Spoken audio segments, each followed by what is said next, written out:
بہت سارے لوگوں کی میری یہ گفتگو شاید چپ جائے گی، محمد رسول اللہ جیسے زکوٰۃ دلواتے ہیں، دیتے ہیں، ہم میں سے کوئی اب اس کے اوپر نہیں ہے۔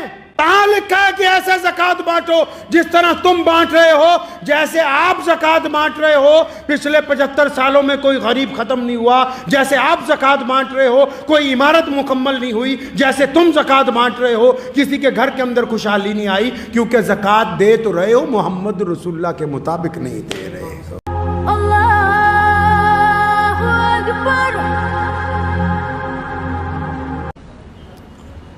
بہت سارے لوگ یہ سمجھتے ہیں کہ رمضان میں زکوٰۃ دینی ضروری ہے، جبکہ زکوٰۃ کے لیے حکم ہے کہ جب وہ ایسا مال جو آپ کی ضروریات سے زیادہ ہو، جب اس پر 1 سال گزر جائے تو اس میں سے 2.5% نکال کے اللہ کے راستے کے اندر دے دیا جائے۔ زکوٰۃ کے متعلق اگر ہم غور کریں تو اللہ تبارک و تعالیٰ نے قرآن پاک میں زکوٰۃ کے جو معنی، زکوٰۃ کا جو مفہوم، زکوٰۃ کی جو وجوہات بیان کی ہیں، اور نبی علیہ السلام نے جو ہماری تربیت فرمائی زکوٰۃ کے معاملے میں، تو ہم تو اس زکوٰۃ کو بہت پیچھے چھوڑ آئے ہیں۔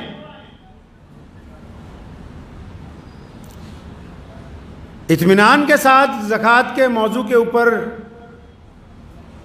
قرآن پاک کے احکامات کو، احادیث کو اگر دیکھتے ہیں تو ہماری زکوٰۃ تو اس زکوٰۃ کے ساتھ میل ہی نہیں کھاتی جو پیارے پیغمبر محمد رسول اللہ صلی اللہ تعالی علیہ وسلم نے دینے کے لیے حکم فرمایا ہے۔ پہلی بات تو یہ سمجھ لینی چاہیے زکوٰۃ ہے کیا، یہ ہوتا کیا ہے۔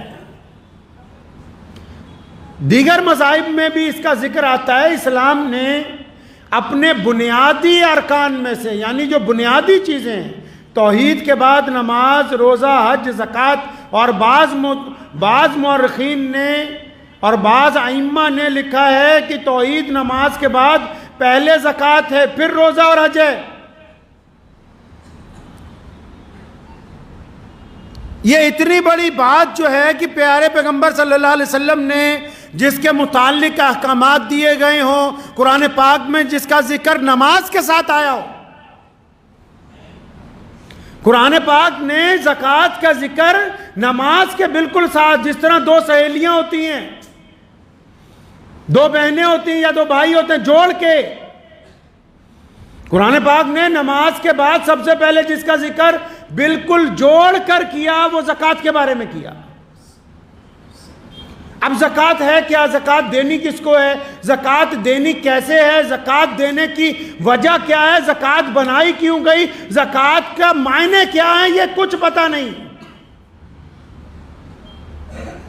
بس ہم نے اپنی مرضی، کیونکہ نعوذ باللہ ہر جگہ تھوپ رکھی ہے، ہمارے نام نہاد اسلام جو ہم نے بنایا، جس نے مسلمانوں کے وجود کے لیے خطرہ کھڑا کر دیا، جس نے مسلمانوں کے نام کو خراب کر دیا، جس نے مسلمانوں کی اجتماعیت کو نقصان پہنچایا، وہ نام نہاد اسلام جو ہمارے ملاؤں نے، ہمارے بڑے بڑے چودھریوں نے، ہمارے بڑے بڑے جھوٹے دیندار طبقے نے تیار کر کے رکھا، ہم نے اس کو سمجھا کہ بس یہی اسلام ہے جی۔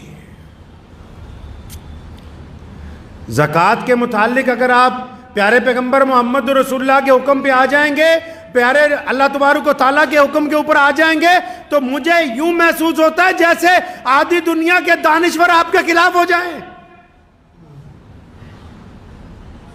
کہ یہ کیا باتیں کرتے ہو کہ زکوٰۃ ایسے دینی ہے۔ تو ہم تو چاہتے ہی نہیں کہ لوگوں کو بتائیں کہ زکوٰۃ ہے کیا، زکوٰۃ بنائی کیوں، زکوٰۃ کا مفہوم کیا ہے، زکوٰۃ دی کیوں جاتی ہے۔ نہیں، بس ہمیں اتنا پتہ ہے کہ رمضان آ جائے زکوٰۃ لاؤ، زکوٰۃ لاؤ، صدقہ لاؤ، فطرہ لاؤ، اور یہ پتہ ہی نہیں کہ یہ بنایا کیوں ہے۔ بنٹا دھار کر دیا سارے کا سارا۔ ایک ہوتا ہے نا نمبر رونگ مل جائے، یا تو پوری ایکسچینج ہی پٹھی جگہ لگا دی لے جا کے۔ سارے سسٹم کا نظام اپنی من مرضی کے ساتھ۔ قرآن پاک نے نماز کے ساتھ زکوٰۃ کا حکم دیا، کیوں؟ کیونکہ حکم ہوا کہ نماز کے ذریعے رب راضی کرنا ہے اور مال کے ذریعے رب کے بندوں کو راضی کرنا ہے۔ نماز سے اللہ کو راضی کرنا ہے، اور نماز کے بعد جو اللہ نے ہمیں دولت دی ہے اس کو خرچ کر کے اللہ کے بندوں کے دلوں کو راحت پہنچانی ہے۔ فرمایا تاکہ تمہارا مال پاک ہو جائے۔ مال کو پاک کرنے کی بات کیوں کہی؟ زکوٰۃ کے ذریعے مال کیوں پاک ہو جائے؟ کیونکہ امت محمدیہ صلی اللہ علیہ وسلم میں پیارے پیغمبر نے فرمایا، حدیث کا مفہوم ہے، فرمایا ہر ایک امت میں ایک فتنہ ہوتا ہے، میری امت کا فتنہ مال ہے۔ اب 3 نیتوں کے علاوہ بندہ اگر پیسے کماتا ہے تو پیسہ خراب ہے۔ پہلی نیت یہ ہو کہ مجھے کسی کے آگے ہاتھ نہ پھیلانا پڑے، اس لیے میں کام کرتا ہوں۔ دوسری نیت یہ ہو کہ مجھے اپنے گھر والوں کے لیے کسی کے آگے حاجت نہ روا کرنی پڑے، اس لیے کام کرتا ہوں۔ تیسری نیت یہ ہو کہ میرا رب جب مجھے پیسے دے گا تو میں اپنے رب کے راستے میں اس کے بندوں کے اوپر خرچ کروں گا۔ اگر نیت یہ ہے کہ میرا نام ہو کہ بڑی دولت والا ہے، اگر نیت یہ ہے کہ میری مشہوری ہو جائے، اگر نیت یہ ہے لوگ میری گاڑی کی، میرے کپڑوں کی، میرے مکان کی تعریف کریں، تو پھر وہ رب رسول کے نزدیک وہ کمائی اچھی کمائی نہیں ہے۔ قرآن نے کیونکہ انسانوں کی بات کی ہے نا، ابھی پیچھے ایک شادی ہوئی ہمارے دیش میں، جتنے یوٹیوبر تھے انہوں نے اس کو مذہب کا رنگ دیا۔ مسلمانوں نے اپنی جگہ، غیر مسلموں نے اپنی جگہ، لیکن اس پوری شادی میں اس دلہے اور اس کے باپ کی بے بسی کے وہ آنسو کسی کو انسانیت کے طور پر نظر نہیں آئے کہ دنیا بھر کی دولت اکٹھی کی جا سکتی ہے، صرف صحت نہیں خریدی جا سکتی ہے، خوشیاں نہیں خریدی جا سکتی۔ ناچنے والے خرید سکتے ہیں، خوشیاں نہیں خرید سکتا کوئی دولت کے ذریعے۔ اپنے جسم کی نشو و نما کو کوئی تبدیل نہیں کر سکتا۔ قرآن پاک نے کتنا بہترین مفہوم بیان کیا۔ حکم ہوا کہ نماز کے ساتھ زکوٰۃ دو۔ زکوٰۃ کس لیے دینی ہے میرے مولا؟ اللہ تعالیٰ نے اپنے بندوں کو سمجھایا کہ تم اپنے مال میں سے، یہ تو محمد رسول اللہ کی امت کو کہہ دیا 2.5%۔ پہلے تو اللہ کو جب رسول اللہ سے پوچھا نا لوگوں نے، یا رسول اللہ کے راستے میں کتنا خرچ کریں، غریبوں کو کتنا دیں؟ فرمایا جتنا تمہارے پاس ہے نا، جو اپنی ضرورت کے لیے رکھ لو، باقی کا سارا اللہ کے راستے کے اندر دے دو۔ سیدنا عثمان غنی رضی اللہ تعالیٰ عنہ کے بارے میں لکھا ہے کہ سیدنا ابو بکر صدیق رضی اللہ تعالیٰ عنہ خلیفہ تھے جب مسلمانوں کے، تو یمن سے ایک آدمی قرض کے اندر پریشان تھا، وہ یمن سے چلا، سیدنا عثمان رضی اللہ تعالیٰ عنہ حضرت ابو بکر کے پاس آیا کہ جی مجھے 2000 دینار چاہیے، میرے پہ بڑا قرضہ ہے۔ حضرت ابو بکر صدیق نے اسے چائے وائے پلائی، دودھ پلایا، کھجوریں کھلائی، اور فرمایا بھائی میرے پاس تو آج کل پیسے نہیں ہیں، میں تجھے ایک بندہ کے نام لکھ کے دیتا ہوں، پرچی لکھ کے دیتا ہوں، ان کے گھر چلے جاؤ، وہ تمہیں سب کچھ دے دیں گے۔ اب وہ کیا ہوا کہ وہ بندہ حضرت ابو بکر صدیق سے عثمان رضی اللہ تعالیٰ عنہ کا پتہ لے کے حضرت عثمان رضی اللہ تعالیٰ عنہ کے کوٹھی پہ پہنچ گیا۔ جب دروازہ کھٹکھٹایا تو اندر سے حضرت عثمان رضی اللہ تعالیٰ عنہ اپنے بیٹے کو ڈانٹ رہے ہیں، سیدنا عثمان رضی اللہ تعالیٰ عنہ۔ کون سیدنا عثمان رضی اللہ تعالیٰ عنہ؟ جن کے آج بھی مدینہ منورہ میں سب سے زیادہ کاروبار ہیں، جن کے بینک اکاؤنٹ آج بھی سب سے زیادہ ہے، جن کی مالیت آج بھی سب سے زیادہ کمائی ہوتی ہے، جن کے مال سے آج بھی پوری دنیا میں سب سے زیادہ غریب ملکوں کے اندر لوگوں کو کھانا کھلایا جاتا ہے، وہ عثمان رضی اللہ تعالیٰ عنہ۔ اور جب دروازہ کھٹکھٹایا نا تو عثمان رضی اللہ تعالیٰ عنہ اندر اپنے بیٹے کو کیا ڈانٹ رہے ہیں؟ اپنے صاحبزادے کو۔ فرمایا تو اتنا فضول خرچ ہو گیا ہے کہ تو دودھ کے اندر شہد کا چمچ ملا کے پیتا ہے، دودھ تو اللہ نے میٹھا ہی بنایا ہے اور شہد بھی میٹھا، تو اتنے پیسوں کی بربادی مچا رکھی ہے، یا تو دودھ پی لیتا یا شہد کا چمچ کھا لیتا، اتنی بربادی۔ اب یہ جو بندہ آیا تھا 2000 دینار مانگنے، اب اس نے جب بات سنی تو یہ تو پریشان ہو گیا، کہتا مجھے خلیفہ نے کس کے گھر بھیج دیا، یہ تو اتنے کنجوس ہیں، دودھ اور شہد پہ اپنے بیٹے کو ڈانٹ رہے ہیں۔ بڑے لوگ بڑے ہوتے ہیں، بڑوں کی باتیں بڑی ہوتی ہیں۔ بڑا وہ نہیں ہوتا جو اکڑ کے چلتا ہے، بڑا وہ ہوتا ہے جو جھک کے ملتا ہے۔ پہلی بات سیدنا عثمان رضی اللہ نے دروازہ کھولا، پہلی بات، جو بڑے ہوتے ہیں ان کی باتیں ہی نرالی، پہلی بات کہا میرے بھائی مجھے اللہ کے واسطے معاف کر دینا، میں نے تمہاری آواز تو سن لی تھی لیکن بچوں کو کچھ سمجھا رہا تھا اس لیے تمہیں انتظار کرنا پڑا، اس بات کے لیے معافی چاہتا ہوں۔ اور اس کو پھر اپنے ڈرائنگ روم میں بٹھایا، جس کو بیٹھک کہتے ہو آپ، بیٹھک میں بٹھایا تو نوکر کو بلایا، فرمایا مہمان آیا ہے، دودھ لاؤ شہد ڈال کے، کھجوروں کا حلوہ منگوایا اس کے لیے، اور گھر میں جو کچھ مہمانوں کے آگے ایک رئیس آدمی پیش کر سکتا ہے وہ ساری چیزیں پیش کی۔ وہ بڑا حیران ہوا، کہتا ہے یار ابھی تو دروازے پہ اپنے بیٹے کو ڈانٹ رہے تھے کہ تو نے فضول خرچی مچا رکھی ہے، اب میرے آگے تو اتنی چیزیں رکھ دی۔ ابھی وہ ناشتہ واشتہ کر ہی رہا تھا تو اتنی دیر میں حضرت عثمان رضی اللہ عنہ کو کچھ کہنا چاہا، فرمایا کوئی بات نہیں، اپنے غلام کو بلایا، فرمایا وہ جو مہمان کے لیے ہم نے اونٹ تیار کروایا وہ لاؤ۔ اب وہ غلام وہ اونٹ لے کے آیا اس مہمان کے ساتھ، جب وہ اپنے صحن میں پہنچے، فرمایا اس اونٹ میں وہ جو تھیلے لٹک رہے ہیں، ایک تھیلے میں 5000 دینار ڈال دیے تمہاری ضرورت کے لیے، تمہارے اور تمہارے گھر والوں کے لیے دوسرے تھیلے میں کپڑے نئے ڈال دیے تاکہ تم اچھا لباس پہن سکو، اور اس کے آگے والے میں سفر کے لیے تمام خشک چیزیں، میوہ جات، خشک گوشت وہ ڈلوا دیا ہے تاکہ راستے میں تمہیں بھوک لگے تو کھاتے پیتے جانا۔ تو وہ بڑا حیران ہوا کہ بھائی یہ تو اپنے بچوں کو دودھ شہد پر ڈانٹ رہے تھے اور میرے لیے تو 2000 دینار چاہیے تھے، 5 دے دیے۔ تو وہ تھا تو دیہاتی نا بدو، جب سب کچھ مل گیا نا، کہنے لگا حضرت یہ جو اونٹ ہے یہ کب واپس کرنے آؤں؟ حضرت عثمان رضی اللہ عنہ نے فرمایا بچے یہ واپس کرنے کے لیے تو دیا نہیں، یہ بھی ساتھ ہی میں ہے، یہ بھی ہدیہ ہے۔ سیدنا عثمان رضی اللہ عنہ کے بارے میں ایک جگہ لکھا ہے کہ ایک مرتبہ ان سے کوئی بندہ شہد مانگنے کے لیے آیا، ان کا غلام ذرا تیز ترار تھا تو اس نے ان کو کہا حضرت یہ شہد چاہتا ہے تھوڑا سا، فرمایا اس کو 1 ڈول دے دو۔ تو غلام بہت تیز تھا تو اس نے کہا اچھا حضرت اگر اس کو 1 ڈول دے دیں گے تو، کیونکہ 2 ڈول باندھے ہوتے ہیں اونٹ کے دونوں طرف، فرمایا اگر ایک پورا اس کو دے دیں گے تو دوسرا گر جائے گا، فرمایا ایسا اچھا اس کو ایسا کرو دونوں دے دو۔ وہ کہنے لگا حضرت دونوں یہ اٹھائے گا کیسے؟ فرمایا جس اونٹ پر لاد رکھے وہ بھی دے دو۔ اب جب حضرت نے یہ کہا نا تو بھاگا ہی گیا، تو وہ بندہ سمجھ رہا تھا کہ یہ بار بار میرے سے اڑ رہا ہے، اس نے اس غلام کو پوچھا، کہنے لگا اس کے بعد تو نے کوئی سوال نہیں کیا کہ اونٹ جو ہے اس سے بھاگ جائے گا، یہ لے جا نہیں سکے گا؟ کہتا میں ان کو جانتا ہوں، ان کے گھر میں نوکری کرتا ہوں، اگر میں یہ کہہ دیتا کہ حضرت یہ اونٹ نہیں چلا پائے گا تو حضرت عثمان مجھے کہتے تو بھی اسی کے ساتھ چلا جائے، تجھے بھی ہدیہ کر دیا۔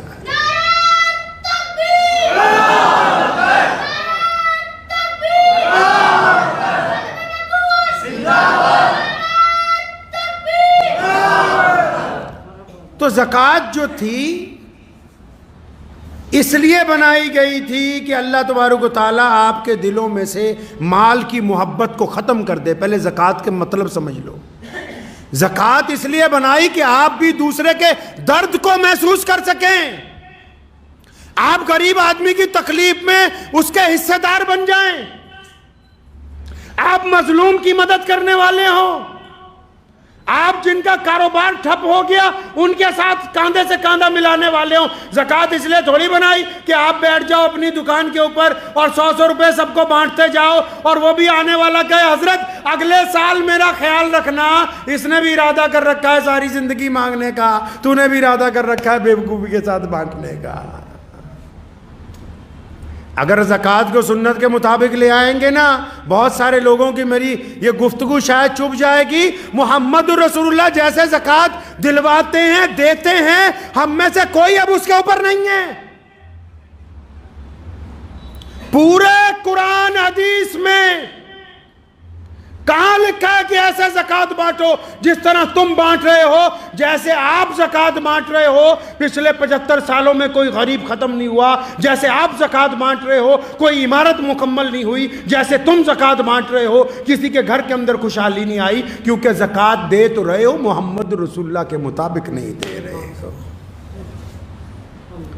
رسول اللہ کیسے زکوٰۃ دیتے جی؟ رسول اللہ زکوٰۃ کیسے دلواتے ہیں؟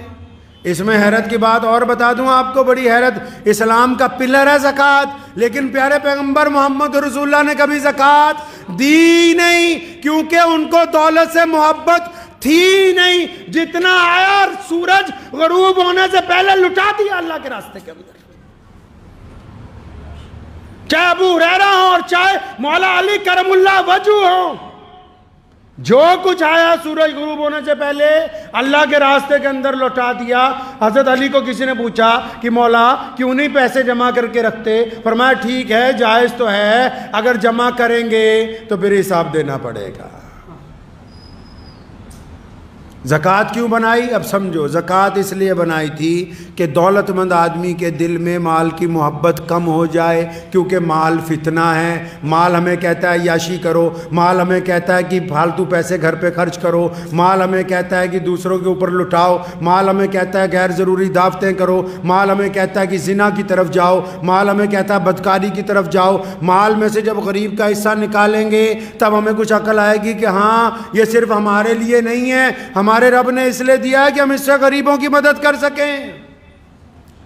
مال پاک ہو جائے گا، یعنی دماغ میں سے گندگی نکل جائے گی، اس لیے فرض کی گئی، نماز کی طرح فرض کی گئی۔ بدبخت ہیں وہ لوگ جو صاحب زکوٰۃ ہونے کے باوجود اپنا حساب لگا کے زکوٰۃ نہیں دیتے۔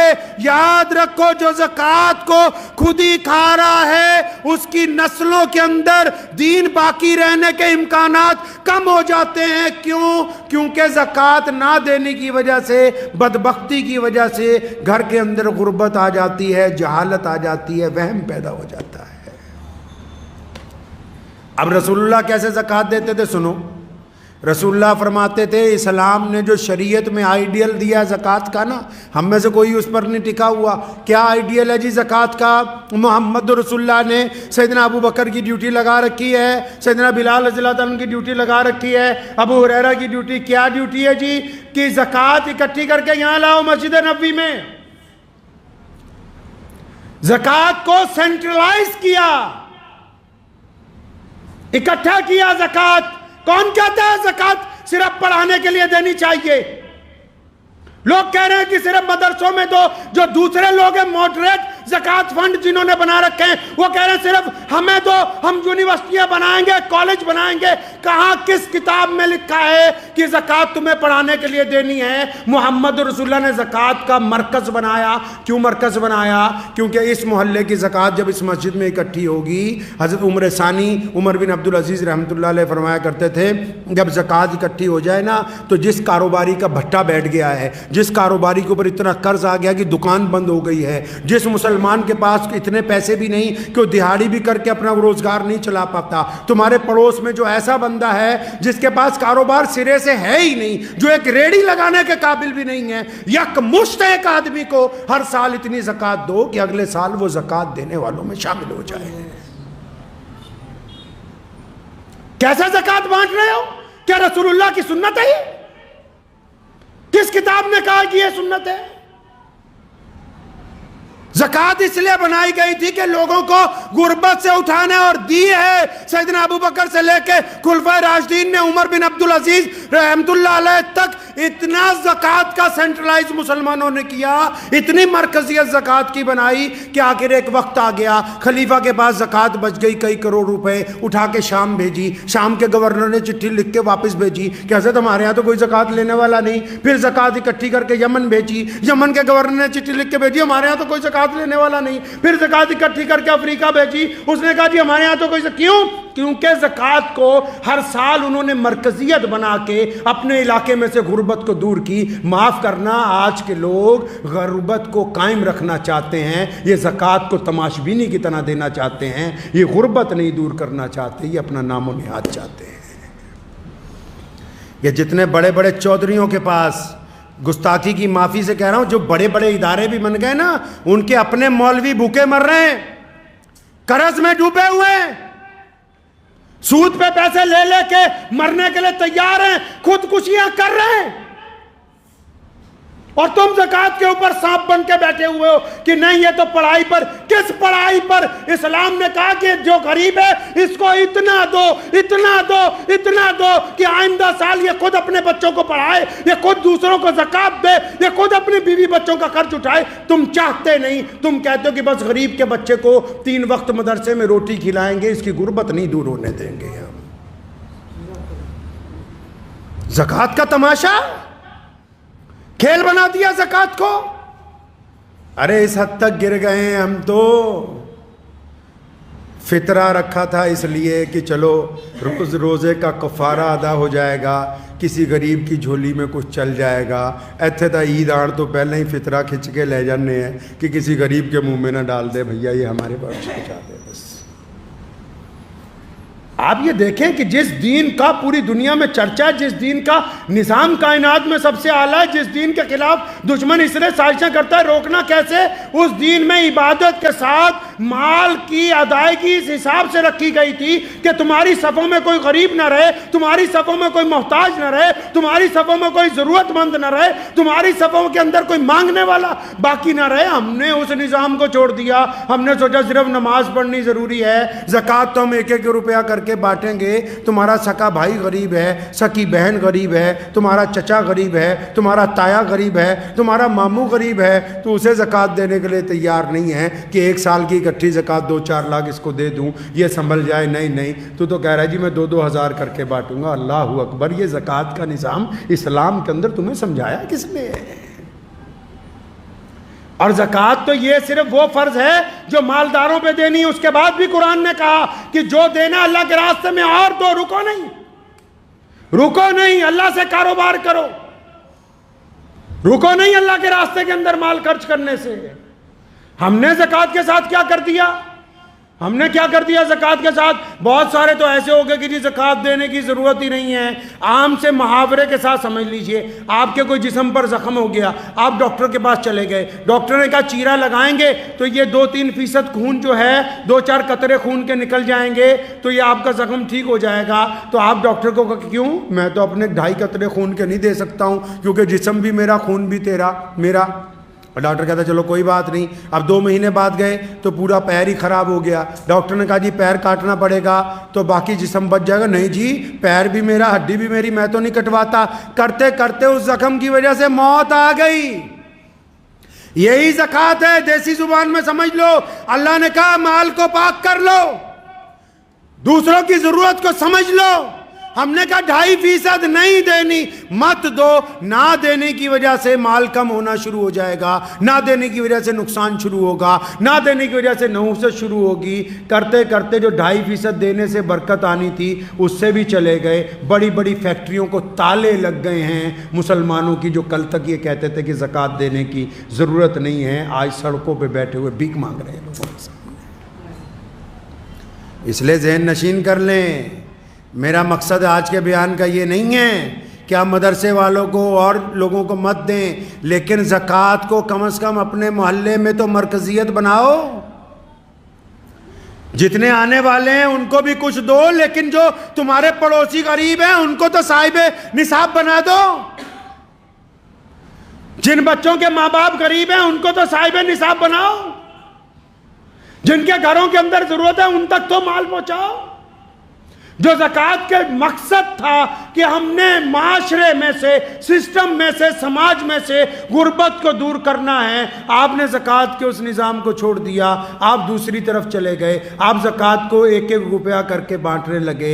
یہ زکوٰۃ کی ادائیگی نہیں ہے. اور بھی سن لو, بیپاریوں کو بھی سنا دوں درمیان میں, کئی ایسے ہیں اڑ جاتے ہیں, نہیں جی میں تو زکوٰۃ میں کپڑا دوں گا, نہیں جی میں تو زکوٰۃ میں چاول دوں گا. ایک بات بتاؤ, کسی کے گھر میں ماں بیمار ہو اور تم کہو جی میں تو زکوٰۃ میں بکرا دوں گا, اس بکرے کو تو ذبح کرانے کے پیسے نہیں ہیں اس کے پاس. آپ کہو جی زکوٰۃ میں تو میں کپڑے ہی دوں گا, اس کے بچوں کی فیس چاہیے, وہ تو کپڑا اس مال میں بیچ نہیں سکتا. اللہ نیتوں کو جانتا ہے. اپنے کنڈم مال کے ذریعے زکوٰۃ دینا چاہتے ہو, اپنے بیکار مال کے ذریعے زکوٰۃ دینا چاہتے ہو, اپنے اس مال کے ذریعے جو تم یہ سمجھتے ہو کہ بک نہیں سکتا, یہ تم سمجھتے ہو کہ تم نے زکوٰۃ دے دی, تم دنیا والوں کو دھوکہ دے سکتے ہو, اللہ کو دھوکہ نہیں دے سکتے. اللہ کو نہیں دھوکہ دے سکتے. اسلام کے اس رکن کو سمجھیے کہ جس کو نماز کے ساتھ جوڑ کر بیان کیا گیا. یہ تو بڑا آفاقی نظام ہے, بڑا خوشی کا معاملہ ہے, استقامت کی بات ہے کہ ہم غربت دور کرنے کے لیے تیار ہیں. یہ ہم نے کیا کر دیا زکوٰۃ کے ساتھ, اور کنجوس بن گئے.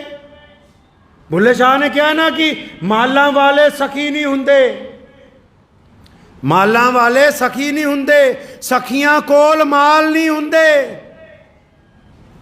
ਮਾਲਾਂ ਵਾਲੇ ਸਖੀ ਨਹੀਂ ਹੁੰਦੇ, ਸਖੀਆਂ ਕੋਲ ਮਾਲ ਨਹੀਂ ਹੁੰਦੇ। ਇੱਥੇ ਉੱਥੇ ਦੋਨੋਂ ਜਹਾਂ